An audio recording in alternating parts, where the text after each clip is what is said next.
Dimanche, Monsieur Fromentin, il y a eu les manifestations d'hommage, appelons-les comme ça, à Rémi Fraisse, le manifestant qui a été tué sur le projet de barrage. Je ne vais pas vous parler des violences. Sur le fond de l'affaire, est-ce que vous pensez qu'il est normal qu'on abandonne un projet qui a été voté par des élus démocratiquement choisis?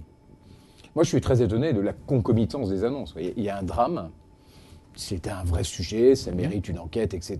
Et on est tous très préoccupés par finalement les causes et les tenants et aboutissants de ce drame.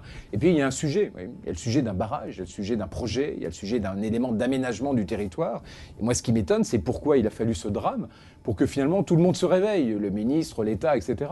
Alors que ce barrage, théoriquement, il a passé toutes les étapes. Contrôle de légalité, avis de l'État, débat démocratique, recours. Voilà, donc la logique, c'est on le fait. Ben, oui, ou alors l'inquiétude, c'est pourquoi, s'il n'est pas pertinent, personne n'a alerté avant. Pourquoi il faut la mort d'un jeune homme pour finalement se poser la question de l'utilité du barrage? Mais à Notre-Dame-des-Landes, il n'y a pas eu mort d'homme, et j'espère qu'il n'y en aura pas.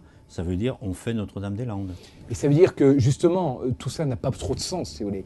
Notre-Dame-des-Landes, pareil, soit c'est un bon projet, il faut que l'État s'y colle maintenant. Il faut que l'État arrête de jouer le j'ai rien vu, je ne sais pas quoi faire, on attend je ne sais pas quoi. Oui, parce que dans votre belle carte de France des 8 pôles, là, moi je suis convaincu que c'est utile. Oui. Dans ma carte des 8 pôles, je dis justement, il faut connecter chaque territoire au reste du monde. Et il faut que chaque Français soit à moins d'1h30 d'une métropole connectée au monde. C'est une espèce de marqueur que je propose dans ma carte.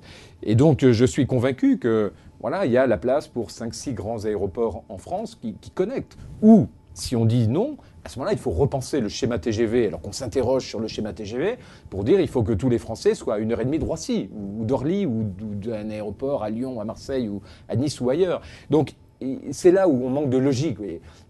Soit on a un aménagement du territoire, une connexion de la France avec le monde qui est forte d'un schéma, qui est un vrai schéma d'avenir, et à ce moment-là, les arbitrages se feront naturellement, soit on ne sait pas où on va. Et on a ce type d'attentisme sur Notre-Dame-des-Landes qui finit par coûter très cher. Ça va faire le même sujet que l'écotaxe. Parce que c'est quand même un chantier qui a été attribué, il y a un concessionnaire, il y a une DSP, et aujourd'hui, voilà, celui à qui a été attribué le marché, il voit que ça n'avance pas, et ça chiffre des indemnités qu'il faudra un jour payer. Donc la non-décision va finir par nous coûter très cher.